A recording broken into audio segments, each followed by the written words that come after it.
গাজার দুর্দশা আর অসহায়ত্বের এই হৃদয় বিদারক দৃশ্যটি মধ্যপ্রাচ্যের নয়, দৃশ্যটি আমেরিকার লস এঞ্জেলেসে ধারণ করা এক শরণার্থী শিশুর বেদনার্ত গল্প, যুদ্ধের নির্মম বাস্তবতা আর এক বাবার অটুট সাহস।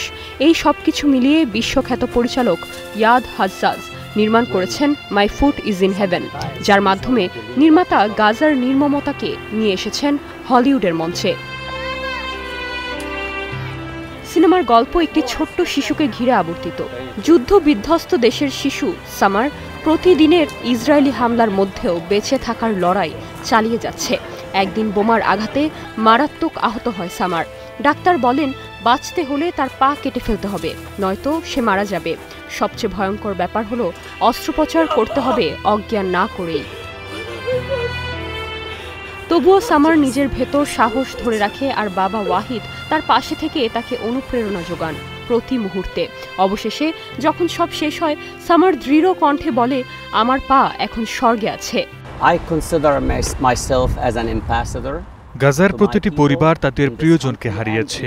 আমি নিজেকে এই দেশে হলিউডে আমার জনগণের একজন রাষ্ট্রদূত মনে করি। আমার ভাষা শিল্প, আমার ভাষা সিনেমা।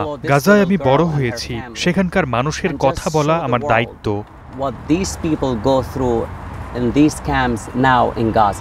এই ছবিতে অভিনয় করা 29 বছর বয়সী অভিনেত্রী এমি বার্ড বলেন, গল্পটি শুনে তিনি মুগ্ধ হয়েছিলেন। তিনি বিশ্বাস করেন এটি দর্শকদের উপর ব্যাপক প্রভাব ফেলবে। যারা ছবিটি দেখবেন তারা বুঝতে পারবেন সেখানে আসলে কি ঘটছে।